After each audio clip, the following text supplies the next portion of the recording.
جیسے ہی اس نے گھر میں قدم رکھا تو سامنے کا منظر دیکھ کر اس کی آنکھیں مزید کھل چکی تھیں۔ سہانے موسم اور بارش نے تو ویسے ہی اس کے جذبات کو مزید بھڑکا دیا تھا۔ اندر لگی آگ کو وہ کم کرنے کی ہر ممکن کوشش کر رہا تھا، مگر وہ رات بار بار اس کے سامنے آ جاتی۔ بار بار جی چاہتا کہ وہ ایک بار پھر اپنی طلب اسی انداز میں پوری کرے جیسے ایک بار پہلے بھی کر چکا تھا۔ بادل گرج رہے تھے، بارش پہلے سے بھی زیادہ تیز ہو چکی تھی۔ سامنے چھت کی سیڑھیوں کی طرف بھاگتے ہوئے اس نازک کانچ سی لڑکی کو دیکھ کر وہ اپنے لبوں پر زبان پھیر کر رہ گیا۔ بارش تیز ہونے کی وجہ سے اس کے خد و خال واضح ہو چکے تھے، مکمل طور پر بھیگ چکے تھے۔ ایک لمحے کی بھی دیری کیے بغیر اور وہ اس کے پیچھے ہی جانے لگا۔ آج ہی تو صحیح موقع تھا، شاید گھر میں اماں موجود نہیں تھی۔ وہ چلتا ہوا چھت پر چلا آیا۔ وہ تیزی سے کپڑے اتار تو رہی تھی جو پہلے سے ہی بھیگ چکے تھے۔ جیسے ہی ارحم نے اس کی کمر پر اپنی انگلیاں ٹکائیں تو وہ کانپ سی چکی تھی۔ ایسے لگا جیسے کسی نے اس پر بجلی کی تار چھوڑ دی ہو۔ گھبرا کر وہ اس سے دور ہٹی۔ برستی بارش میں اس نے جب راحم کو اپنے سامنے دیکھا تو ہڑبڑا گئی۔ کئی قدم پیچھے ہٹ کر جو کپڑے اس کے ہاتھ میں تھے اس سے اپنے وجود کو چھپانے لگے۔ کہنے لگے، آپ یہاں کیا کر رہے ہیں؟ مجھے چھونے کی ہمت کیسے کی؟ ہٹے یہاں سے۔ لیکن وہ مزید قریب آ چکا تھا۔ کہنے لگا کہ نہیں، تمہاری ایک نہیں سنوں گا۔ خود پر کس طرح قابو رکھا ہے۔ آج تو موقع بھی ہے اور دستور بھی۔ دیکھو، شور مت مچاؤ، چپ چاپ میرے ساتھ اندر کمرے میں چلو۔ آگے بڑھ کر اس نے اسے بازو سے پکڑا تھا۔ وہ نازک سی جان ابھی تو اس کی پہلی دی ہوئی شدتیں ہی برداشت نہیں کر پائی تھی۔ اس کے وجود میں ابھی تک وہ زخم موجود تھے جو اس شخص نے درندگی کا مظاہرہ کرتے ہوئے اس کی روح پر پہنچائے تھے۔ کانپتے ہوئے اس نے اپنا بازو چھڑوایا اور جیسے ہی بھاگ کر نیچے جانے لگی تو پانی کی وجہ سے اس کا پاؤں پھسل چکا تھا۔ اس سے پہلے کہ وہ گرتی، راحم نے اسے کاندھے سے تھاما۔ کپڑے اس قدر بھیگ چکے تھے کہ ارحم کے ہاتھوں سختی کی وجہ سے وہ پھٹتے چلے گئے۔ اس کا دودھیا وجود شفاف آئینے کی طرح اس کے سامنے تھا۔ راحم نے یہ منظر دیکھا تو مزید ہی بے قابو سا ہو گیا اور اگلے ہی پل اسے اپنی باہوں میں بھر کر وہیں چھت پر بارش میں لیٹا کر ہی گھر میں شادی کی تیاریاں عروج پر تھیں۔ راحم اپنی ہونے والی دلہن سے بالکل انجان تھا۔ اسے تو تصویر تک نہیں دکھائی گئی تھی۔ اسے بڑے 3 بھائی تھے، تینوں شادی شدہ تھے۔ اس کی والدہ ماجدہ بیگم پرانے خیالات کی تھیں۔ کہتی تھیں شادی سے پہلے ہمارے ہاں لڑکے کو لڑکی کی تصویر دکھانے کا یا ملاقات کروانے کا کوئی رواج نہیں ہے۔ میں اپنی تینوں بہویں بھی ایسے ہی لے کر آئی ہوں اور اللہ کا شکر ہے کہ میرے بیٹے اپنی بیویوں کے ساتھ راضی اور خوش ہیں۔ لیکن راحم کو اس بات پر اعتراض تھا۔ میں تو دیکھوں گا بھائی اور بات بھی کروں گا، لیکن ماجدہ بیگم نے صاف انکار کر دیا۔ تینوں بھائیوں میں سے کسی نے اس کا ساتھ نہیں دیا تھا۔ وہ کہتے تھے جب ہم نے اپنی بیویوں کو شادی کی رات ہی دیکھا تو تم بھی دیکھ لینا، تم کیوں اتنی بے تابی اور بے صبری دکھا رہے ہو؟ راحم کا شمار ان لڑکوں میں ہوتا تھا جنہیں شادی کا کچھ زیادہ ہی شوق ہوتا ہے۔ وہ شادی کو اپنا شوق پورا کرنے کا سامان سمجھتے ہیں، ذمہ داری نہیں۔ دل کے مچلتے ہوئے جذبات راحم کے دن بدن بڑھتے جا رہے تھے۔ کبھی کسی لڑکی کا تصور اس کی آنکھوں میں آ بیٹھتا تو کبھی کسی کا۔ پھر بھابھیوں نے تعریفیں بھی بہت کی تھیں کہ تمہاری ہونے والی بیوی تو ہم تینوں کو مات دے جائے گی، اتنی خوبصورت ہے۔ یہ سن کر راحم کے اندر بڑھتے جذبات مزید بھڑکنے لگے تھے۔ جی چاہتا تھا کہ بس ہفتے دنوں میں ہی بدل جائے اور دن گھنٹوں میں، اور جلدی سے اس کی بیوی اس کے حجلہ عروسی میں بیٹھ جائے۔ جس دن اس کی شادی تھی اس کی بےتابیاں، اس کے جذبات ٹھاٹھے مار رہے تھے۔ بس نہیں چل رہا تھا کہ کیا نہ کر گزرے۔ دل ہی دل میں سوچ رہا تھا کہ پوری رات اپنی شدتیں اپنی بیوی پر بکھیرے گا، نہ خود سوئے گا نہ اسے سونے دے گا۔ نکاح کے بعد تو جیسے اس کے صبر کا پیمانہ ہی لبریز ہونے کو تھا۔ جب اس کی دلہن کو لایا گیا تو عروسی لباس پر ایک بڑی سی چادر ڈال کر گھونگھٹ نکالا ہوا تھا۔ وہ جو کوئی بھی تھی بھاری لہنگا بڑی مشکل سے سنبھال پا رہی تھی۔ ساتھ اس کی بہنیں تھیں، کسی نے اس کا لہنگا پکڑا ہوا تھا تو کسی نے اس کا ہاتھ۔ جب اسے اسٹیج پر لا کر راحم کے ساتھ بٹھایا گیا اور دودھ پلائی کی رسم ہوئی، راحم کو سب کچھ بہت برا لگ رہا تھا۔ جیسے جیسے رسموں میں دیر ہو رہی تھی راحم کا غصہ بڑھتا جا رہا تھا۔ 3 بار اپنی اماں کو کوہنی مار کر کہہ چکا تھا، یہ رسمیں کب ختم ہوگی؟ ٹائم دیکھا ہے آپ نے؟ وہ کہنے لگی، کیا ہو گیا تمہیں؟ شادی میں تو دیر سویر ہو ہی جاتی ہے۔ بہرحال اللہ اللہ کر کے رخصتی ہوئی اور اس کی بھابیاں اس کی بیوی شزا کو اس کے کمرے میں لے گئی، لیکن راحم کے کزن اسے لے کر بیٹھ گئے۔ جس پر وہ سخت چڑ رہا تھا۔ نہ اس سے کسی کا مذاق برداشت ہو رہا تھا، نہ ہی کسی کا مذاق اچھا لگ رہا تھا، لیکن بہرحال اس کی شادی تھی، اسی لیے صبر سے کام لینا تھا۔ بہرحال رات کے 1 بجے راہم کے دوستوں نے اس کی جان چھوڑی تھی۔ جب وہ کمرے میں آیا تو دل بڑی زور زور سے دھڑک رہا تھا۔ اندر بیٹھی اپنی دلہن کو دیکھنے کے لیے وہ بے حد بےتاب تھا۔ اس سے پہلے کہ دروازے کا نوب گھماتا، راہم سے بڑے اس کے بھائی نواز نے نوب پر رکھا اس کا ہاتھ پکڑا اور کہنے لگا، ذرا جذبات پر قابو رکھنا۔ راہم کہنے لگا، آپ نے رکھا تھا؟ مجھے ابھی بھی یاد ہے کہ صبح رابعہ بھابھی کی حالت بڑی خراب تھی، اب میں اتنا بھی بچہ نہیں تھا کہ سمجھ نہ سکوں۔ نواز نے اپنا سر کھجاتے ہوئے نظریں چرائی تھیں۔ وہ کہنے لگا، لیکن تمہاری بیوی بہت نازک ہے، مجھے رابعہ نے بتایا تھا، یہ نہ بیچاری بے ہوش ہو جائے۔ راہم ذرا سا مسکرایا اور کہنے لگا، ہو جائے، لیکن آج میں اپنے جذبات پر کوئی بھی بند نہیں باندھنے والا۔ یہ تو میری شادی بھی اماں جان نے 27 سال کی عمر میں کی ہے، آپ لوگوں کی تو 23 سال میں ہی کر دی تھی۔ اتنی دیر بعد مجھے دلہن ملی ہے۔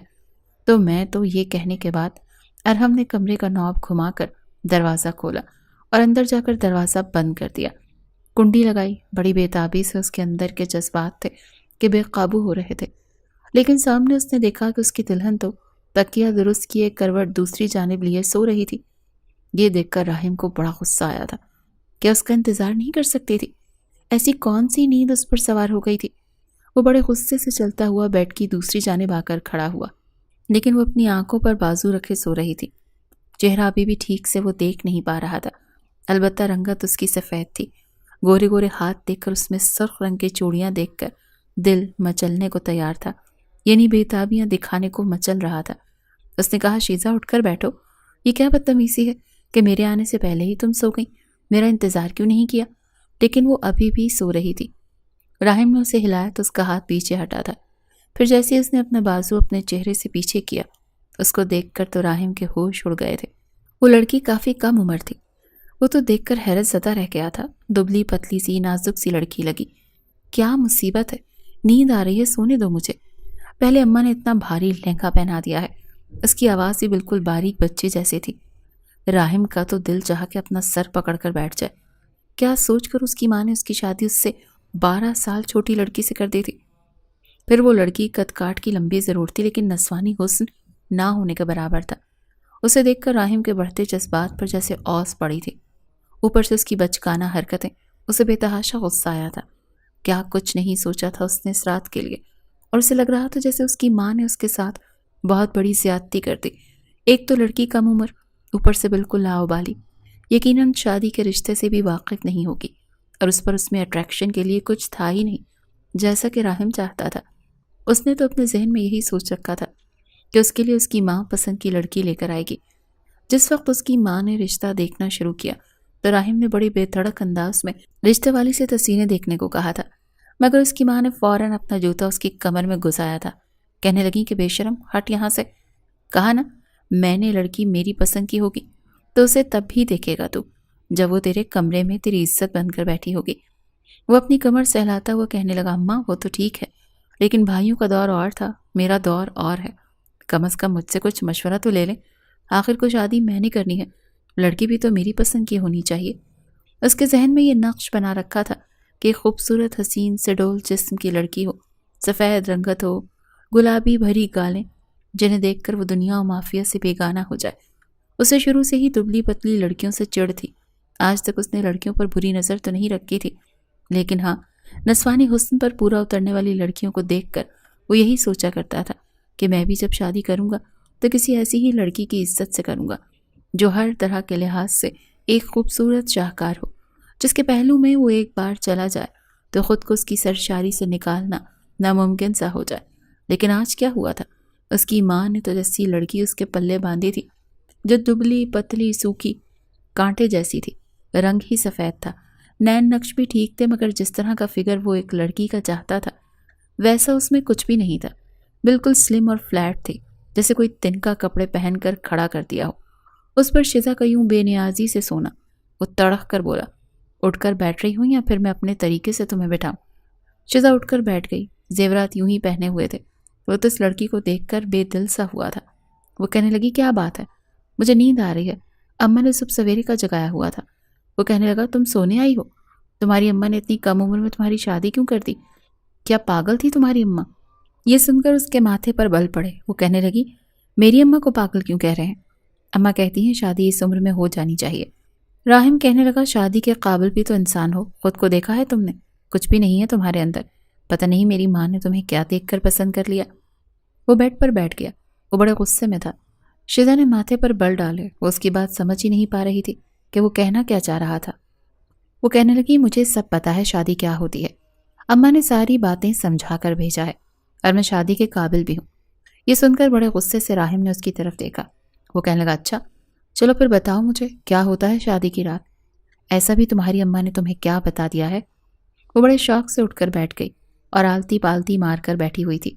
راہم کہنے لگا، چلو بتاؤ۔ وہ کہنے لگی، سب سے پہلے تو آپ مجھے منہ دکھائی دیں گے، چلو جلدی سے نکالے میری منہ دکھائی۔ راہم کہنے لگا، منہ دکھائی اسے دی جاتی ہے جس کا منہ پسند آئے، مجھے تو تمہارا کچھ بھی خاص پسند نہیں آیا۔ شیزا نے اپنا منہ بنایا تھا، پھر کہنے لگی، ٹھیک ہے پھر میں بھی آپ سے بات نہیں کروں گی۔ اس وقت راہم کے جذبات اس قدر اسے تنگ کر رہے تھے کہ اس نے سوچا جو ہے جیسی ہے، کم از کم آج کی رات تو گزاروں۔ اس نے اپنی جیب سے ایک مخملی ڈبیا نکالی اور اس کے ہاتھ پر بے دلی سے رکھ دی۔ سوچا تو یہی تھا کہ اپنی بیوی کو انگوٹھی پہنائے گا اور بڑی محبت بھری باتیں کرے گا، لیکن شیزا کو دیکھ کر اس کے دل میں محبت جیسے تو کوئی جذبات پیدا ہی نہیں ہو رہے تھے، البتہ دوسرے جذبات ضرور تنگ کر رہے تھے۔ شیزا کو بھی پرواہ نہیں تھی۔ اس نے ڈبیا کھولی، سونے کی انگوٹھی دیکھ کر اس کی آنکھیں چمکی اور پھر اپنی انگلی میں پہن لی۔ وہ کہنے لگا، اب آگے؟ وہ کہنے لگی، آپ دودھ کا گلاس پئیں گے؟ سامنے سائڈ ٹیبل پر رکھا دودھ کا گلاس راہم نے پکڑا اور ایک ہی گھونٹ میں پی گیا، پھر اپنا منہ صاف کر کے کہنے لگا، اب؟ شیزا کہنے کی، لائٹ بند ہوگی اور پھر صبح ہو جائے گی اور اس کے بعد پتہ ہے کیا ہوتا ہے؟ راہم کہنے لگا، کیا ہوتا ہے؟ وہ کہنے لگی، بچہ ہوتا ہے، مجھے بچے بہت اچھے لگتے ہیں، میرا کوئی چھوٹا بہن بھائی جو نہیں ہے، میں اماں سے کہتی تھی مجھے چھوٹا بچہ لا کر دو، مجھے چھوٹے بچے اچھے لگتے ہیں۔ اماں کہتی تھی شادی کر لو بچہ مل جائے گا۔ سچ بتاؤں تو میں نے شادی اسی لیے کی ہے، مجھے بچہ چاہیے جو میرا ہوگا۔ پتہ ہے میں محلے والوں کے بچوں کو جب پکڑتی تھی، پیار کرتی تھی تو مجھ سے چھین کر لے جاتی تھی۔ وہ بالکل بچگانہ انداز سے باتیں کر رہی تھی، لیکن اس کی آنکھوں میں بچوں کے نام پر بڑی محبت اور چمک تھی۔ راہم کہنے لگا، تمہیں لگتا ہے کہ بچہ بڑی آسانی سے آ جاتا ہے؟ وہ کہنے لگی، ہاں اور کیا، بس ایک رات کی ہی تو سونا ہوتا ہے، وہ بھی شوہر کے ساتھ۔ یہ سن کر راہم ہنسنے لگا، زور زور سے ہنسنے لگا، اور شیزا کچھ خفت میں مبتلا ہوئی تھی۔ اسے لگا شاید اس نے کچھ غلط بول دیا۔ وہ کہنے لگا، وہ ایک رات ہی تمہاری چیخیں نکال کر رکھ دے گی، بڑی آئی بچہ پیدا کرنا ہے، پہلے خود کو آئینے میں دیکھو، تمہارے پاس بھی آنے کو دل نہیں چاہتا، چلو جاؤ کپڑے بدل کر آؤ، موڈ ہوا تو کچھ کر لوں گا ورنہ منہ ادھر کر کے سو جانا، بچہ چاہیے اسے۔ راہم تمسخرانہ انداز میں بولا تھا۔ شیزا اٹھ کر کھڑی ہو گئی، اپنے زیورات اتارے، دراز میں پھینکے۔ ویسے بھی ساری جولری آرٹیفیشل ہی تھی، سونے کا کچھ نہیں تھا سوائے رونمائی کی انگوٹھی کے۔ پھر اس نے کپڑے تبدیل کیے، منہ ہاتھ دھویا۔ جب واش روم سے باہر کمرے میں آئی تو اپنی بندھی ہوئی چٹیاں کھولنے لگی تھی۔ یہ دیکھ کر راہم کے کچھ ہوش اڑے تھے، کیونکہ اس کے بال کمر تک لمبے تھے اور کافی گھنے تھے۔ چٹیاں کھولنے کے بعد اس نے بالوں کو کنگھا کیا اور آ کر بیڈ پر لیٹ گئی۔ وہ کہنے لگی، بتی بجھا دے، مجھے روشنی میں نیند نہیں آتی۔ جیسے ہی راہم کے بےتاب نظریں اس کے بالوں سے ہوتے ہوئے اس کے چہرے پر سفر کرتے ہوئے کچھ نیچے کی جانب اٹھی تو دل پھر سے بیزار سا ہوا تھا، کیونکہ اس لڑکی میں نسوانی خوبصورتی بالکل نہ ہونے کے برابر تھی۔ راہم نے لائٹ بند کی اور دوسری جانب کروٹ لے کر سو گیا۔ شیزا بھی سو چکی تھی۔ صبح کمرے کے دروازے کی دستک پر راہم کی آنکھ کھلی تھی۔ اس نے شیزا کو اٹھایا اور کہنے لگا، اٹھو، نہا کر کپڑے بدلو اور میں دروازہ کھولتا ہوں۔ وہ کہنے لگی، ابھی تو مجھے نیند آ رہی ہے۔ وہ کہنے لگا، میں کیا کروں، نیند آ رہی ہے تو اٹھو جلدی سے۔ وہ بیزاری سے بولا تھا۔ شیزا اٹھ کر بیٹھ گئی۔ راہم نے شیزا کا ایک فینسی جوڑا نکال کر اسے دیا اور کہنے لگا، جلدی نہا کر پہنو اور 2 منٹ میں واپس آنا۔ وہ سر ہلاتی ہوئی واش روم چلی گئی اور راہم نے دروازہ کھولا تو اس کی تینوں بھابیاں تھیں۔ وہ کہنے لگی، تمہاری بیگم اٹھ گئی؟ وہ کہنے لگا، ہاں تیار ہو رہی ہے۔ بھابھی آپ لوگوں نے اچھا نہیں کیا۔ راہم کی بات سن کر تینوں بھابیاں کہنے لگیں، کیوں، کیا ہوا؟ وہ کہنے لگا، اماں نے کیا سوچ کر اس لڑکی کو میرے لیے پسند کیا تھا؟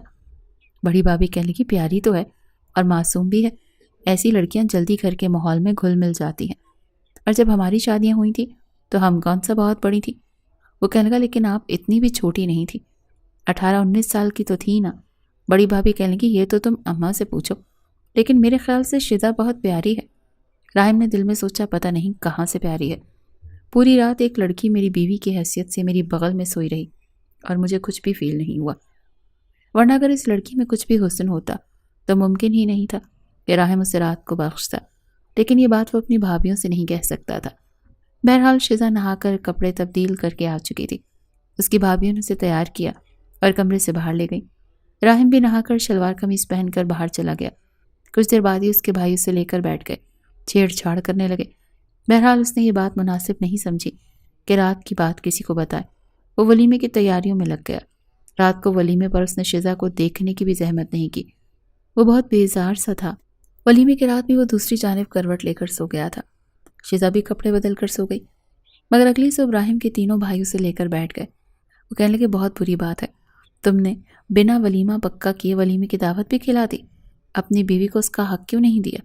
یہ سن کر ارحم کو کچھ حیرت ہوئی تھی۔ وہ کہنے لگا، ایسا کچھ نہیں، آپ سے کس نے کہا؟ بڑا بھائی کہنے لگا، ہماری بیویوں کو تمہاری بیوی نے خود بتایا ہے کہ تم کروٹ بدل کر سو جاتے ہو۔ نواز کہنے لگا، بلکہ تمہاری بیوی نے تو یہ تک کہا ہے کہ تم شاید نامرد ہو، اس لیے نئی نویلی دلہن کو ہاتھ تک نہیں لگایا۔ راہم میاں، شکر کرو کہ باتیں صرف ہماری بیویوں سے کہی ہیں، اگر کہیں اپنی کسی رشتہ دار سے کہہ دیتی تو جانتے ہو کیا ہوتا؟ تم پورے خاندان میں نامرد مشہور ہو جاتے۔ یہ بات ہے۔ سن کر راہم کو بہت غصہ آیا۔ ایک تو اس نے اس لڑکی کا احساس کیا، اس کی عمر کم ہے، دوسرا اس لڑکی میں ایسا تھا کہ کچھ بھی تو نہیں کہ راہم کو متاثر کرتا۔ اس پر اس لڑکی کا لگایا ہوا الزام وہ سوچ بھی نہیں سکتا تھا کہ اس کم عمری میں وہ یہ سب بھی کہہ سکتی ہے۔ وہ تو یوں تھا کہ پاگل ہو جائے گا، اتنا شدید غصے میں تھا۔ اوپر سے اس کے بھائی اسے بھگو بھگو کر تانے دے رہے تھے، اس کی مردانگی پر شک کر رہے تھے۔ نواز کہنے لگا، تم تو شادی کی رات بڑے پرجوش تھے، یہ کر دوں گا، وہ کر دوں گا، بے ہوش کر دوں گا، تم تو اس کے پاس گئے تک نہیں۔ میں نے کہا، پتہ نہیں تم کون سا تیر مار لو گے، تم نے تو کچھ بھی نہیں کیا۔ اس لڑکی نے صاف کہا کہ یہ شاید کسی قابل ہے ہی نہیں جو کروٹ بدل کر سو جاتا ہے۔ ایسی باتیں سن کر راہم کا غصہ عروج پر تھا۔ وہ سوچ چکا تھا کہ آج اسے بخشے گا نہیں، چاہے اس کا موڈ ہو یا نہ، لیکن مردانگی اس پر ضرور ثابت کرے گا۔ دن بھر تو شزا نے اس کی بھابھیوں کے ساتھ ہی وقت گزارا تھا۔ بات یوں نہیں ہوئی تھی جس طرح سے اس کی بھابھیوں نے آگ لگائی تھی، لیکن راہم کو غیرت اور مردانگی پر بڑی چوٹ کی طرح لگی تھی۔ رات کو جب وہ کمرے میں آیا تو شزا اپنا تکیہ درست کر رہی تھی۔ وہ کہنے لگا، تمہیں شرم نہیں آتی میری بھابھیوں سے اس قسم کی بات کرتے ہوئے؟ وہ کہنے لگی، میں نے کیا کہا ہے؟ وہ کہنے لگا، تم نے یہ کہا ہے کہ میں نامرد ہوں اور کروٹ بدل کر سو جاتا ہوں۔ میں نے تمہارے ساتھ کچھ نہیں کیا، تمہیں تمہارا حق نہیں دیا، یہی کہا ہے نا تم نے؟ ہم دونوں میاں بیوی کی آپس کی بات تم نے میری بھابھیوں کو بتا دی، تمہارے اندر ذرا بھی شرم حیا نہیں ہے؟ اپنی عمر دیکھو، اپنے آپ کو دیکھو، لڑکی کے روپ میں کھسرا ہو، تمہارے اندر ایسا ہے ہی کیا کہ میں تمہارے قریب آؤں؟ الٹا میرا احسان ماننے کے تم مجھے ہی نامرد کہہ رہی ہو۔ آج تو میں تمہیں بتاتا ہوں کہ میں کتنا مرد ہوں۔ راہم نے اپنی شرٹ اتاری اور کہنے لگا، چلو جلدی سے اپنے کپڑے اتارو، آج تمہیں بتاتا ہوں کہ میں کتنا مرد ہوں۔ یہ سن کر شزا کچھ گھبرائی تھی۔ اسے نہیں معلوم تھا کہ میاں بیوی کا رشتہ کیا ہوتا ہے۔ اسے یہ پتا تھا بس شوہر کے ساتھ سو جانے سے بچہ ہو جاتا ہے۔ اس کی بھابھیوں نے پوچھا کہ رات کو کیا ہوا تھا، تو اس نے کہا، کچھ بھی نہیں، لیکن ہم لوگ ساتھ سو گئے تھے، اسی لیے مجھے بچہ ہو جائے گا۔ اس پر اس کی بھابھی ہنسنے لگی۔ وہی کہنے لگی، کیا ہوا تھا یہ تو بتاؤ۔ اس نے کہا، کچھ دیر اس نے مجھ سے باتیں کی، پھر ادھر منہ کر کے سو گئے اور میں دوسری طرف منہ کر کے سو گئی۔ اس کی بھابھیاں کہنے لگی، ایسے تھوڑی بچہ ہوتا ہے۔ وہ کہنے لگی، ایسے ہی ہوتا ہے، اماں نے یہ بتایا تھا کہ میاں بیوی ساتھ سو جائیں تو بچہ ہو جاتا ہے۔ تینوں بھابھیاں اس کا بڑا مذاق اڑانے لگی، اور ساتھ میں راہم کا بھی، کہ لگتا ہے وہ تو اس قابل ہے ہی نہیں کہ بیوی کے ساتھ کچھ کر سکے۔ جب شزا نے نامرد کا لفظ سنا تو کہنے لگی، ہاں ہو سکتا ہے وہ نامرد ہو۔ شزا کو تو یہ تک نہیں پتا تھا کہ نامرد ہوتا کیا ہے، کسے کہتے ہیں۔ وہ اپنے والدین کی چھوٹی بیٹی تھی۔ بڑے دونوں بہن بھائیوں کی شادی کافی پہلے ہو چکی تھی، اور وہ تھی بھی ان سے 15 سال چھوٹی، اور اس کے بعد کوئی بہن بھائی نہیں تھا۔ لیکن اسے بچوں سے بہت محبت تھی، اسے بچوں کا بہت شوق تھا۔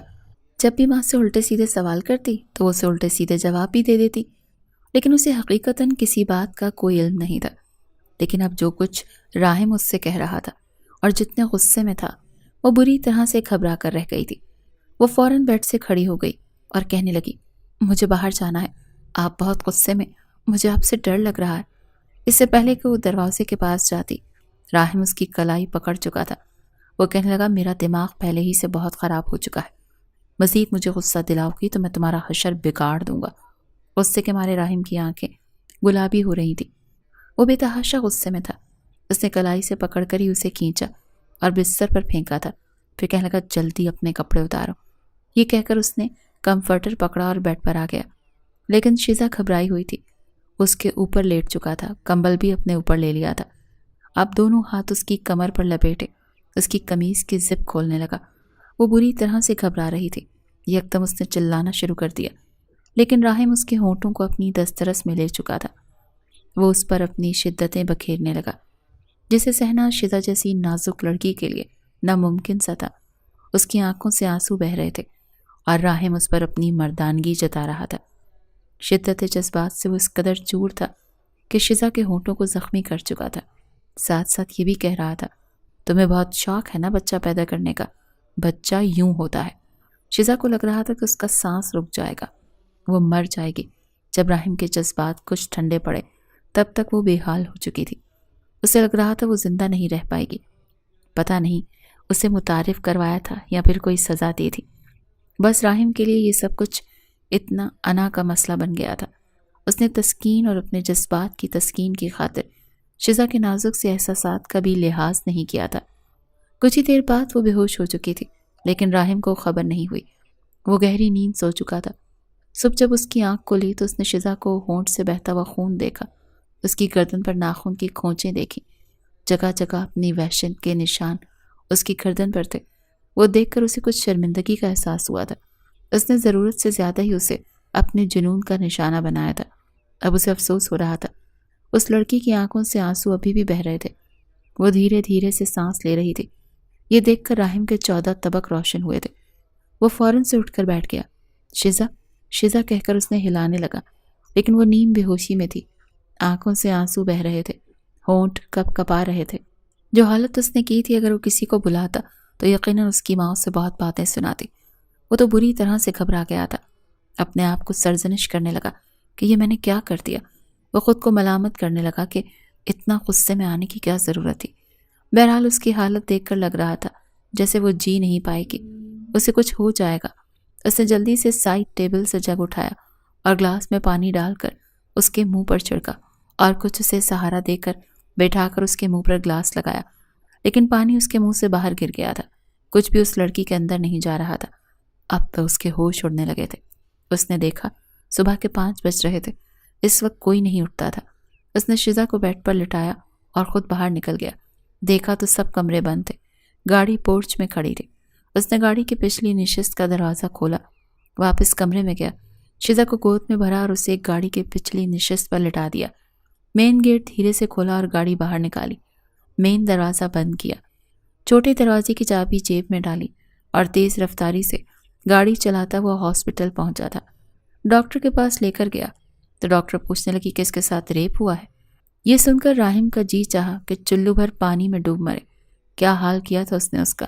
اگر یہ کہتا کہ میں نے اپنی بیوی کا یہ حال کیا ہے تو یقیناً وہ ڈاکٹر سے ٹکا ٹکا کر سناتی۔ وہ کہنے لگا جی اس کے ساتھ ایسا ہی کچھ ہوا ہے۔ ڈاکٹر افسوس کرنے لگی۔ وہ کہنے لگی بڑے بے رحم لوگ تھے، بچی کا کیا حال کر دیا ہے۔ لگتا ہے کسی ایک نے درندگی کا نشانہ نہیں بنایا، پتہ نہیں کتنے لوگوں نے اسے برباد کیا۔ آپ کو کیا یہ راستے سے ملی ہے؟ راہم کہنے لگا جی یہ میری کزن ہے اور اس کے ساتھ۔ راہم کو سمجھ نہیں آ رہا تھا کہ بات کو کیسے سنبھالے۔ ڈاکٹر کہنے لگی اچھا ٹھیک ہے، میں اس کا ٹریٹمنٹ کرتی ہوں، آپ یہ میڈیسن لا دیں۔ کچھ دوائیاں اس نے لکھ کر دیں، پھر کہنے لگی اس کے ساتھ کوئی لیڈیز نہیں آئی؟ کسی خاتون کو آنا چاہیے تھا۔ راہم کہنے لگا کسی کو خبر نہیں ہے کہ اس کے ساتھ یہ سب ہوا ہے۔ میں تو گھر جا رہا تھا تو راستے میں مجھے یہ گری ہوئی ملی۔ جب دیکھا تو میں فوراً سے ہاسپٹل لے آیا۔ ایک کے بعد ایک جھوٹ بول رہا تھا۔ ڈاکٹر نے سلپ پکڑائی تو فوراً سے اس نے چیزیں لا کر دیں، تمام میڈیسن لا کر نرس کو دیں۔ شیزا کو ٹرپ لگائی گئی، انجیکشن لگائے گئے۔ 1 گھنٹے بعد اس کی طبیعت کچھ سنبھلی تھی۔ اس سے پہلے کہ شیزا کچھ کہتی راہم اس کے قریب آیا۔ وہ کہنے لگا ڈاکٹر کے سامنے منہ مت کھولنا پلیز شیزا۔ شیزا کی آنکھوں سے ابھی بھی آنسو بہہ رہے تھے۔ وہ ڈاکٹر کہنے لگی میں نے ٹریٹمنٹ تو کر دیا ہے لیکن یہ پولیس کیس ہے، آپ ایسا کریں پولیس سے رابطہ کریں، ہم اس لڑکی کو بنا انویسٹیگیشن کے نہیں چھوڑ سکتے۔ یہ سن کر تو راہم کے ہوش اڑے تھے۔ وہ کہنے لگا دیکھیں آپ اس لڑکی کو بدنام مت کریں. یہ لڑکی اس کنڈیشن میں نہیں ہے کہ کچھ بتا سکے، اور اگر یہ بات پھیل گئی تو آپ نہیں جانتی کتنی بدنامی ہو جائے گی لڑکیوں کی. میں آپ کو پیسے دے دیتا ہوں، لیکن آپ اس کیس کو دبا دیں. یہ سن کر لیڈی ڈاکٹر نے اسے شک بھری نظروں سے دیکھا. وہ کہنے لگی کہیں تم نے تو اس کے ساتھ ریپ نہیں کیا جو تم اتنا ڈر رہے ہو؟ راہم کے تو چکے چھوٹے تھے. وہ کہنے لگا نہیں، میں نے کچھ نہیں کیا. میں اس لڑکی کی بدنامی ہی نہیں چاہتا. اگر میں نے اس کے ساتھ کچھ کرنا ہوتا تو یہاں تو نہ لاتا، کہیں پھینک دیتا. آپ کیسی باتیں کر رہی ہیں؟ وہ کہنے لگی تو تم کیوں چاہتے ہو کہ کسی کو کچھ پتہ نہ چلے؟ ایسی باتیں چھپتی تھوڑی ہیں. وہ کہنے لگا میں اس سے نکاح کر لوں گا، اسے سہارا دوں گا، لیکن پلیز آپ میرا ساتھ دیں. آپ کسی کو مت بلائیں خدا کے لیے. بات پھیل گئی تو بڑی بدنامی ہو جائے گی. بڑی مشکل سے اس نے لیڈی ڈاکٹر کو راضی کیا تھا.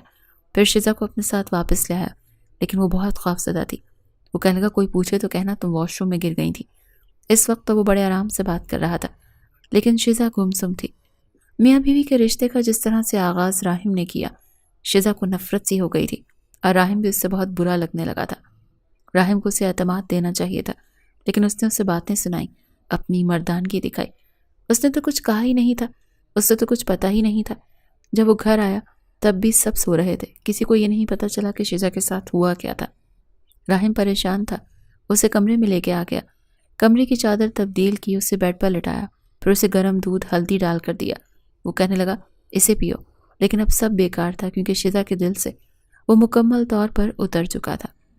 شیزا نے دودھ کا گلاس اس کے ہاتھ سے پکڑا، گھونٹ گھونٹ پینے لگی، لیکن آنکھوں سے آنسو جاری تھے. اس کا جوڑ چور ہو چکا تھا. بہت درد ہو رہا تھا پورے جسم میں. دودھ ختم کر کے وہ لیٹ چکی تھی، آنکھیں بند کر چکی تھی.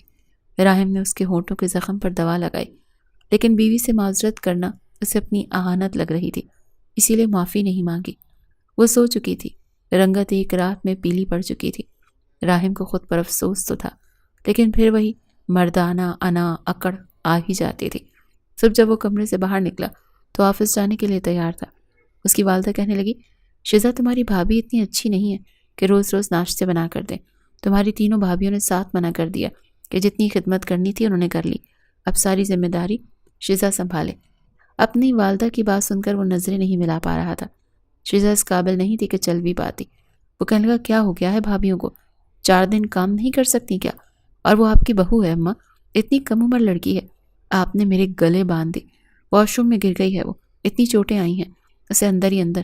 اور ہم کو یہ افسوس تھا کہ اگر وہ عمر کی کچھ بڑی ہوتی تو شاید اس کی یہ حالت نہ ہوتی، لیکن جتنے جنون میں وہ تھا کوئی بھی لڑکی ہوتی تو اس کی حالت شیزا جیسی ہی ہونی تھی. یہ سن کر وہ واش روم سے گر گئی ہے. فرحانہ بیگم کا تو سینے پر ہاتھ گیا تھا. وہ کہنے لگی ہائے ہائے کیسے گر گئی، اور تم اب بتا رہے ہو مجھے؟ ہٹو پیچھے. اور ہم کو پیچھے کر کے کمرے میں گئیں. شیزا کی حالت دیکھ کر پریشان ہو گئی تھی. وہ کہنے لگی اسے تو بہت چوٹیں لگی ہیں، کیسے گر گئی، رنگت کیسے پیلی پڑ گئی ہے بچی کی. اور تم آفس کے لیے تیار ہو رہے ہو؟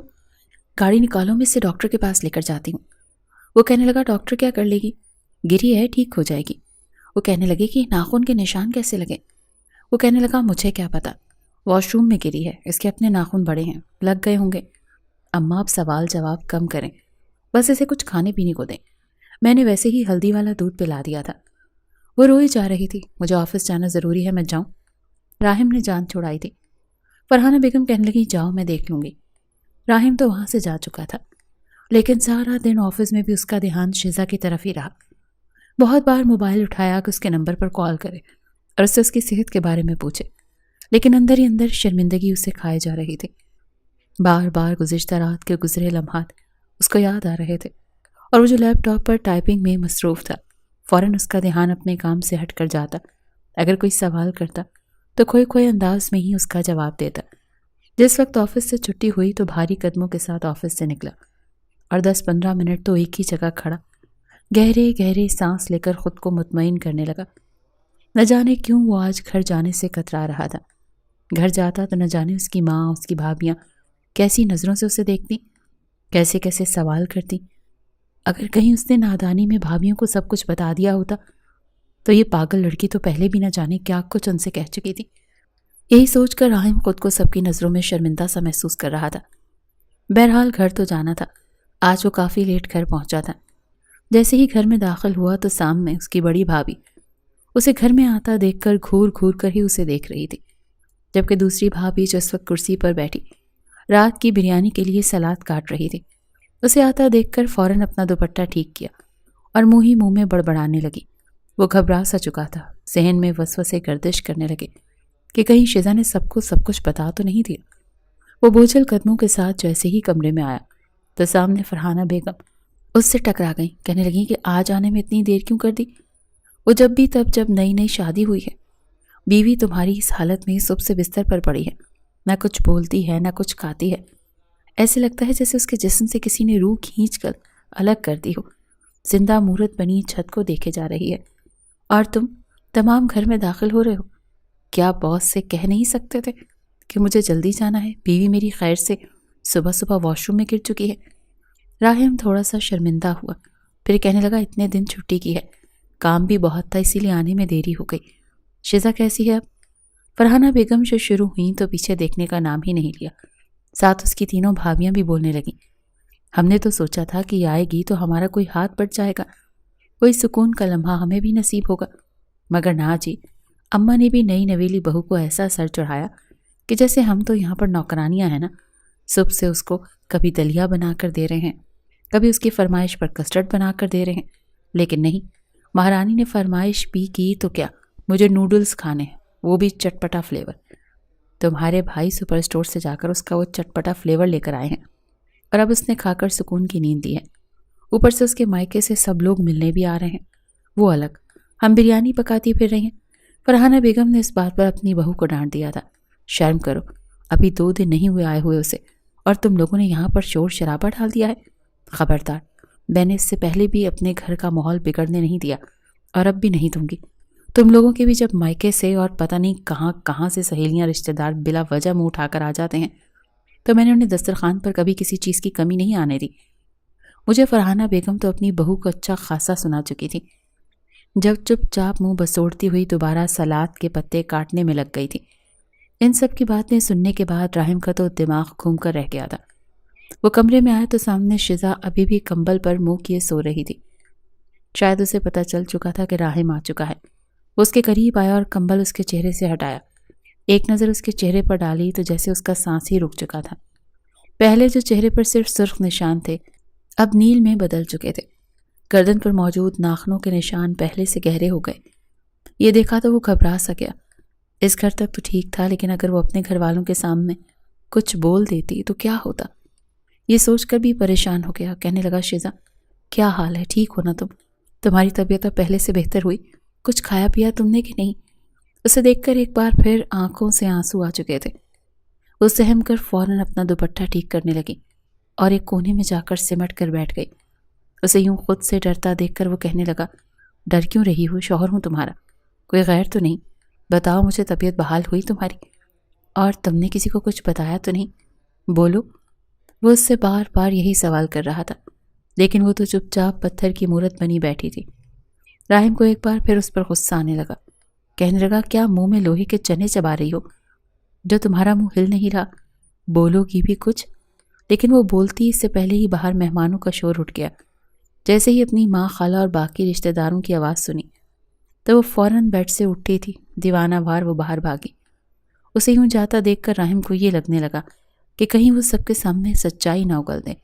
اس نے اگلے پل ایک بازو سے جھٹک کر اسے اپنے قریب کیا تھا، کہنے لگا یہ کیا ہے؟ تم اپنا حلیہ تو درست کرو، ایسے لگ رہا ہے جیسے کوئی اجڑی ہوئی عورت بیٹھی ہو۔ بال دیکھو، اپنا چہرہ دیکھو، سب سے منہ بھی نہیں دھویا تم نے۔ اپنا حلیہ درست کرو، دوسرے کپڑے پہنو، ہلکا سا میک اپ کرو، تبھی ان سب کے سامنے جانا، سمجھی؟ اور ہاں، خبردار کسی کو کچھ بھی بتانے کی کوشش کی تو یہی کہنا کہ گر گئی تھی اور تمہارے اپنے ہی ناخن تمہارے جسم پر لگے۔ وہ اسے یہ سب کچھ سمجھانے کی کوشش کر رہا تھا اور وہ اپنا ہاتھ چھڑوا کر کہنے لگی، بچی نہیں ہوں میں، مجھے جو بہتر لگے گا میں وہی کروں گی، اپنے حکم کا پابند کرنے کی کوشش مت کیجیے مجھے۔ اس کی یوں چلتی زبان سن کر راہم کو غصہ آ چکا تھا۔ اس نے اپنا حلیہ درست کیا۔ وہ ٹھیک 10 منٹ بعد دونوں کا کمرے سے باہر آئے تھے۔ اپنی بیٹی کو اس خوبصورت جوڑے میں دیکھ کر اور شیزا کی ماں اور خالہ تو خوش ہوئی تھی، لیکن جب اس کے چہرے پر دھیان دیا تو وہ پریشان سی ہو گئی۔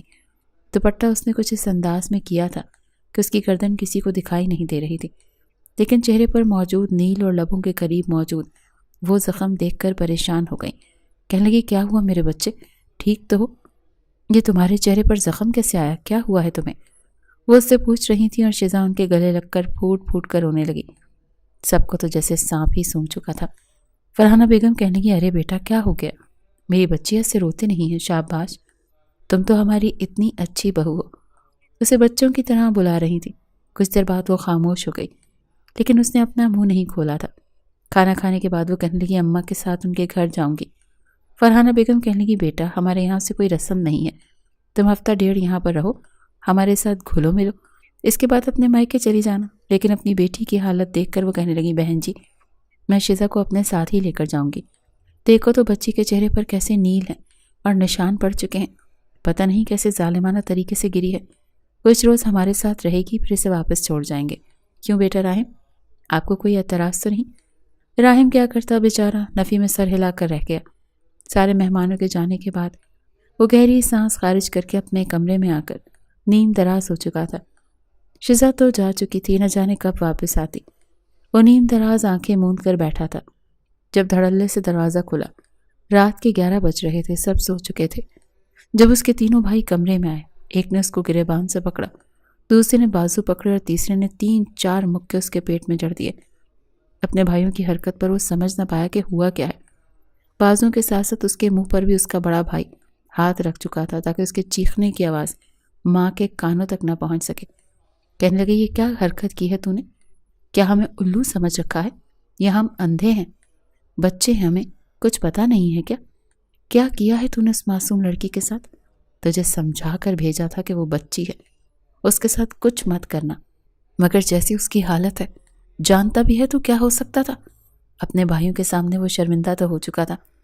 پھر کہنے لگا میں کچھ نہیں جانتا، سمجھ میں آیا آپ کو؟ مجھے اس بارے میں کچھ نہیں پتا کیا ہوا ہے کیا نہیں۔ نہ اٹھاتی سوال میری مردانگی پر، پھر میں بھی اس کے ساتھ ایسا کچھ نہ کرتا۔ وہ تینوں ہی اس بار اسے سمجھانے لگے کہ بیوی صرف ایک رات کے لیے تمہارے پاس نہیں آئی، ساری زندگی اس نے تمہارے ساتھ رہنا ہے، تم اس کی عزت کرو، قدر کرو۔ پتہ نہیں آج کل کے معاشرے میں مردوں کو ہو کیا کیا ہے، انہیں لگتا ہے وہ پہلی رات لڑکی پر اپنا روب اسی طرح سے جما سکتے ہیں، لیکن حقیقت میں اگر وہ ان لمحات میں عورت کو محبت دیں، اس کا خیال رکھیں تو ساری عمر کے لیے وہ مرد کے لیے اپنے دل میں عزت اور احترام کا رشتہ قائم کر لیتی ہے۔ وہ اس سے محبت کرنے لگتی ہے کیونکہ اسے پتہ ہوتا ہے کہ اس کے مرد کو اس کا کتنا احساس ہے، اس کا کتنا خیال رکھتے ہیں۔ لیکن تم نے کیا کیا؟ جانوروں جیسا سلوک کر دیا، جیسے وہ تمہاری عزت نہ ہو بلکہ کوئی غیر ہو۔ جیسے اس کے بھائی اسے سمجھا رہے تھے اسے احساس ہو رہا تھا کہ وہ کتنا غلط کر چکا تھا۔ جیسے جیسے وہ بھائیوں کی باتوں پر عمل کر رہا تھا اسے مزید شرمندگی محسوس ہو رہی تھی۔ وہ لوگ تو جا چکے تھے لیکن وہ ساری رات سو نہ سکا۔ اگلے روز وہ شزا کو لینے کے لیے اس کے گھر پہنچ چکا تھا۔ شزا کی طبیعت اب کافی بہتر تھی، لیکن اس کا کہنا تھا میں ابھی یہیں رہوں گی، آپ کے پاس مجھے واپس نہیں جانا۔ مگر اس کی ماں کہنے کی نہیں بیٹا، تمہارا شوہر تمہیں لینے آیا ہے، اب وہی تمہارا گھر ہے، کچھ دنوں بعد پھر آ جانا۔ شزا سارے راستے خاموش رہی، اگر کوئی سوال راہم کر دیتا تو اس کا جواب دے دیتی، ورنہ چپ چاپ رہنے لگی تھی۔ پہلی رات جو شوخ انداز اور لڑک پن اس لڑکی میں جھلک رہا تھا، آج ویسا کچھ بھی نہیں تھا۔ وہ کم عمری میں ہی اپنی عمر سے بڑی لگنے لگی تھی۔ راہم اسے گھر تو لے آئے لیکن وہ بالکل خاموش ہو چکی تھی۔ اگر راہم کوئی بات کرتا تو اس کا جواب دے دیتی، ورنہ چپ چاپ بیٹھی رہتی۔ راہم کو بھی اس کی اس خاموشی نے کچھ بے چین کیا تھا، لیکن پھر اس نے اسے نظر انداز کرنا شروع کر دیا۔ واحد لڑکی ہو جو مجھے اتنا ایٹیٹیوڈ دکھا رہی ہو، دکھاؤ گی بھی کیوں نہ، تمہیں راہم جو مل گیا ایٹیٹیوڈ دکھانے کے لیے، ورنہ گھر والوں سے تو یہ 16 سال کی بچی اٹھا کے ہمارے پلے باندھ دی۔ انہوں نے وہ اس بات پر بھی اسے گھور کر دیکھتی رہ گئی تھی، لیکن جواب میں ایک لفظ نہ بولی۔ اسے اس کی خاموشی کھلنے لگی تھی۔ وقت کچھ آگے بڑھنے لگا۔ جب ایک روز وہ گھر لوٹا تو اس کی بڑی تینوں بھابیاں گرمیوں کی چھٹیوں کی وجہ سے اپنے اپنے بچوں اور شوہروں کو لیے مائکے جا چکی تھیں۔ ہر سال گرمیوں کی چھٹیوں میں ایسے ہی ہوتا تھا، اور 10 دن وہ اپنے مائکے چلی جاتی اور وہیں پر وقت گزار کر آتی تھیں۔ گھر میں صرف فرحانہ بیگم اور اس کی بیگم ہی تھی۔ جیسے ہی راہم آ کر بیٹھا تو اس کی نظر کچن کی طرف اٹھی، جہاں پر دوپٹہ اتار کر ایک طرف رکھے وہ کھانا بنانے میں مشغول تھی۔ ایک نظر بھر کر اس نے اپنی بیوی کو سر سے لے کر پاؤں تک دیکھا، اور پھر نہ جانے کیوں اسے دیکھ کر اس کے اندر ایک بار پھر جذبات سر اٹھانے لگے۔ وہ سمجھ نہیں پا رہا تھا کہ پہلی نظر میں اس لڑکی کو دیکھنے کے بعد اسے آنکھ نہیں بھائی تھی، مگر دھیرے دھیرے جب محبت اس کے دل میں بھی گھر کرنے لگی، وہ اس کا احساس کرنے لگا تھا۔ اس کے لیے جب بھی آتا تو کچھ نہ کچھ لے کر آتا۔ اب اس سے دو ٹوک بات کرتے ہوئے اسے اپنے رشتے کو ایک محبت بھری شکل دینا چاہتا تھا، اور اب مزید اس سے یوں کٹ کر دور دور نہیں رہ سکتا تھا۔ مل کر کھانا کھانے کے بعد جیسے ہی وہ کمرے میں آئی تو اسے کمرے میں آتا دیکھ کر اس نے شزا کا ہاتھ پکڑ لیا۔ 2 ہفتوں بعد اسے یوں اپنا ہاتھ پکڑتے دیکھ کر اس نے اپنا ہاتھ چھڑوایا اور کہنے لگی، مجھے چھونے کا کوئی حق نہیں رکھتے آپ، دور رہیں مجھ سے۔ وہ اسے فوراً اپنے سینے سے لگا چکا تھا۔ زبردستی اس کے گرد بازو حائل کر کے کہنے لگا، ارے کیوں چھوڑوں تمہیں؟ تم میری نازک سی پیاری سی بیوی ہو، اب معاف بھی کر دو نا۔ دیکھو میں نے تم سے معافی مانگی ہے نا۔ تم تو جانتی ہو رحم اتنی آسانی سے کسی کے آگے نہیں جھکتا، لیکن ہاں مجھے احساس ہے کہ میں نے غلط کیا تمہارے ساتھ۔ اس کے منہ سے یہ سن کر وہ جھٹکے سے اس سے جدا ہوئی اور کہنے لگی، یہ غلط تھا، آپ نے میرا ریپ کیا ہے، جانتے ہیں آپ نے مجھے تشدد کا نشانہ بنایا ہے، جیسے کوئی راہ چلتا بھیڑیا اپنی ہوس مٹانے کے لیے کسی معصوم لڑکی کو اذیتیں دیتا ہے۔ میرے لیے آپ کو معاف کرنا بالکل بھی آسان نہیں، سمجھے آپ؟ اور دوبارہ میرے قریب مت آئیے گا، مجھے آپ جیسے درندے سے خوف آتا ہے۔ وہ جو زندگی میں پہلی بار کسی سے معافی مانگ رہا تھا، آگے سے ری ایکشن سن کر آگ بگولا ہو گیا۔ ایک بار پھر انا آڑے آنے لگی، کہنے لگا تم ایسے نہیں مانو گی، اس بار دیکھو میں تمہارا حشر کیا کرتا ہوں۔ بتاتی پھر نہ پھر سب کو کہ شوہر نے کچھ ایسا کیا ہے کہ میں اب اپنی کمر بھی سیدھی نہیں کر سکتی۔ اس سے پہلے کہ وہ اس کے قریب آتا وہ چیخنے چلانے لگی، رونے لگی۔ فرحانہ بیگم بھی اٹھ کر آ چکی تھی، وہ ان کے پیچھے چھپ کے رونے لگی، کہنے لگی مجھے بچائیں درندے سے۔ فرحانہ بیگم کہنے لگی، ارے بیٹا یہ کیسی باتیں کر رہی ہو، شوہر ہے تمہارا، درندہ تھوڑی ہے۔ وہ کہنے لگی نہیں، یہ شوہر نہیں ہے، جانتی ہیں اس نے میرے ساتھ کیا کیا ہے؟ وہ روتے ہوئے پہلی رات ہونے والے تمام تر لمحات کے بارے میں فرحانہ بیگم کو بتا رہی تھی، اور وہ یوں تھا جیسے کاٹو تو خون نہ نکلے، یہی چاہ رہا تھا کہ ابھی زمین پھٹے اور وہ اس میں دھنس جائے۔ ایک زوردار تھپڑ فرحانہ بیگم نے اپنے بیٹے کے منہ پر مارا تھا، اور اس کے بعد 3-4 تھپڑ اس کے منہ پر مارے تھے۔ جس طرح اس کے ہونٹوں سے خون نکلا تھا، ٹھیک ویسے اپنی ماں کی انگوٹھی لگنے کی وجہ سے اس کا ہونٹ بھی پھٹ چکا تھا۔ خون کی ایک پھوار اس کے ہونٹ سے نکلی تھی۔ یقیناً کل صبح تک چہرے پر نیل بھی پڑنے والے تھے۔ وہ اپنے بیٹے کا منہ نوچ کر کہہ رہی تھی کہ لعنت ہے تجھ پر، ارے بے شمار لعنت تجھ پر، تجھ جیسی اولاد پر۔ اگر مجھے پتا ہوتا کہ تو ایسی ہی حرکت اپنی بیوی کے ساتھ کرے گا تو میں ساری زندگی تیرے قریب کسی عورت کو پھٹکنے نہ دیتی۔ شرم نہیں آئی تجھے یہ سوچ کر میں نے تیرے حوالے سے معصوم گلی کی تھی؟ تو شرم کرے گا، شرم کا مقام ہے، بے حس بے حیا انسان۔ وہ چپ چاپ نظریں جھکائے اپنی ماں کے سامنے کھڑا تھا، اور فرحانہ بیگم کے منہ میں جو آ رہا تھا وہ اسے بولتی جا رہی تھی۔ کہنے لگی دوبارہ اگر تو نے اس لڑکی کو ہاتھ بھی لگایا تو تو دیکھ لے، تمہیں آئندہ کے بعد یہ میرے کمرے میں رہے گی، بس فیصلہ ہو گیا۔ وہیں فرحانہ بیگم اسے اپنے کمرے میں لے جا کر اپنے سینے سے لگا کر کہنے لگی، تو نے مجھے پہلے کیوں نہیں بتایا؟ اس نے تیرے ساتھ ایسا سلوک کیا، میں اسے پہلے ہی سبق سکھا دیتی۔ فرحانہ بیگم اپنے بیٹے کی حرکت کی وجہ سے کافی غصے میں تھی۔ وہیں اپنی تینوں بیٹوں کی اولادوں کو جوان ہوتا دیکھ کر یہ فیصلہ کر چکی تھی، جیسے ہی تینوں بیٹے اپنے اپنے سسرال سے واپس آئیں گے تو انہیں الگ کر دیں گی۔ گاؤں میں ان کی بہت سی زمینیں تھیں، اور گزشتہ 1 سال سے تینوں بھائیوں کے الگ الگ گھروں کی تعمیر شروع ہو چکی تھی۔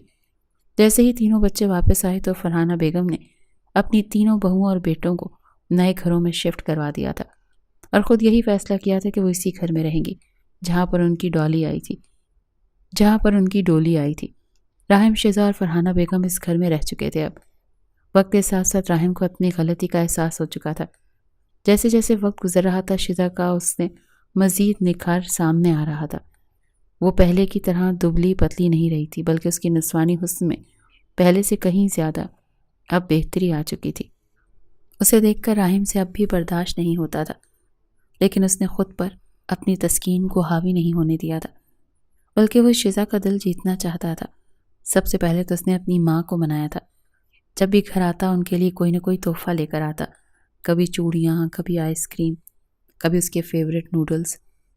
دھیرے دھیرے اس کا رویہ کافی بہتر ہونے لگا، لیکن ابھی بھی وہ اس کے کمرے میں آ کر نہیں سوتی تھی۔ ایک روز جب فرحانہ بیگم نے دیکھا تو شزا کو بھی سمجھایا کہ بیٹا وہ بچپن تھا، نادانی تھی، میری بھی غلطی تھی کہ میں نے تم جیسی کم عمر لڑکی کو 27 سالہ بیٹے سے بیاہ دیا۔ اگر میرا بیٹا تمہاری عمر کا ہی ہوتا تو شاید یہ سب کچھ نہ ہوتا۔ بہرحال جو ہونا تھا ہو گیا، لیکن اب تمہیں اور میرے بیٹے کو اس رشتے کو آگے بڑھانا ہوگا۔ مجھے امید ہے کہ وہ دوبارہ تمہارے ساتھ ایسا رویہ نہیں رکھے گا۔ اب تو تم بھی سمجھدار ہو چکی ہو۔ شیزا نے اپنی ساس کی بات پر حامی تو بھر لی تھی۔ دھیرے دھیرے اس کے دل میں موجود خوف بھی کم ہونے لگا۔ اس شام بھی جب راحم اس سے بارش میں بھیگتا ہوا دیکھا تو اسے آ کر باہوں میں بھر لیا تھا۔ اس زور زبردستی میں اس کے کپڑے بھی پھٹ چکے تھے، وہ رونے لگی تھی، لیکن راحم اسے باہوں میں بھر کر کمرے میں لے آیا۔ اپنے ہاتھوں سے اس کے لیے دوسرا سوٹ نکالا اور تولیے میں اسے لپیٹ کر اس کے ماتھے پر اپنے لب رکھ دیے۔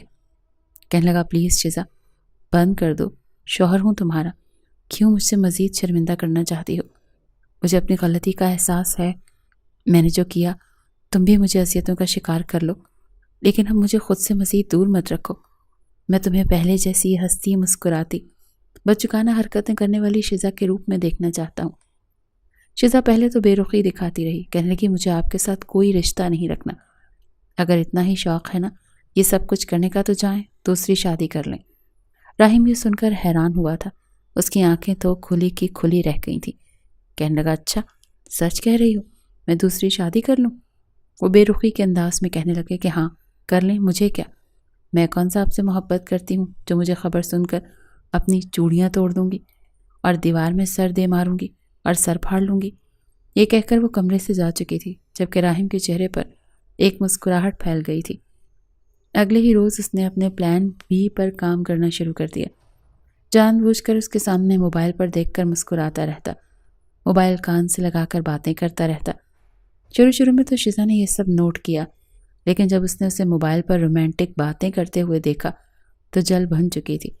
دھیرے دھیرے اس کا اتنا اپنائیت اور خیال دیکھ کر محبت تو وہ بھی کرنے لگی تھی، لیکن کہنے سے قاصر تھی۔ اس شام اسے یہ کہتے سنا کہ بہت جلد میں تم سے شادی کر لوں گا اور پھر اس کمرے میں تمہیں لا کر اسی بیڈ پر تمہارے ساتھ سہاگ رات مناؤں گا، تو شیزا تھوڑی گھبرائی تھی، کمرے میں داخل ہوئی اور اگلے ہی پل غصے سے موبائل چھین لیا جس پر کسی سے ویڈیو کال پر بات کر رہا تھا۔ کہنے لگی، آپ کی ہمت کیسی ہوئی کسی اور کے ساتھ ایسی باتیں کرنے کی؟ ہاں؟ دوسرے ہاتھ سے وہ راحم کو گریبان سے پکڑ چکی تھی، جبکہ راحم کھل کھلا کر ہنسا تھا۔ پورے کمرے میں اس کے ہنسنے کی آوازیں گونج رہی تھیں۔ وہ کہنے لگا، میڈم اسکرین پر تو دیکھو۔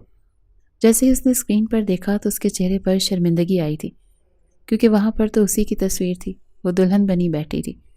اگلے ہی پل راحم اسے خود پر گرا چکا تھا، بازوں میں مضبوطی سے بھر کر اس کے لبوں کو اپنے لبوں کے قریب کر گیا اور پھر مسکرا کر کہنے لگا، بس اتنی ہی برداشت تھی تم میں؟ وہ کہنے لگی، چھوڑے مجھے، آپ یہ حق نہیں رکھتے میرے ساتھ ایسا مذاق کرنے کا، اور نہ ہی مجھے چھونے کا، اور نہ ہی آپ کو مجھ سے کوئی محبت ہے۔ اس کی آنکھوں میں پھر سے آنسو آنے لگے، لیکن راحم نے اس بار اس کے آنسوؤں کو اپنے لبوں سے چن لیا۔ کہنے لگا، معاف کر دو نا، میں وعدہ کرتا ہوں اگر اگلی بار میں نے تمہارے ساتھ کسی بھی طرح کی سختی برتی تو جو سزا چاہے دے لینا۔ شیزا نے اس کی بات سنی تو کہنے لگی، پکا دوبارہ میرے ساتھ کریں گے جو بچوں کی طرح منہ بنا کر کہہ رہی تھی؟ راحم کہنے لگا، چاہو تو آزما لو۔ اگلے پل وہ شرماتے ہوئے کہنے لگی، اچھا دروازہ تو بند کر دو، اس کی کیا ضرورت ہے؟ اس نے اپنا چہرہ راحم کے سینے میں چھپا لیا تھا۔ اس کی پسند دیکھ کر راحم تو جیسے خود کو الگ دنیا میں ہی محسوس کرنے لگا۔ باہر بادل برس رہے تھے، بارش ہو رہی تھی، اور وہ اسے اپنی باہوں میں بھر کر اپنی شدتیں پیار اور محبت سے اس پر لٹا رہا تھا۔ شیزا مسکرا کر اپنا آپ اسے سونپ گئی تھی۔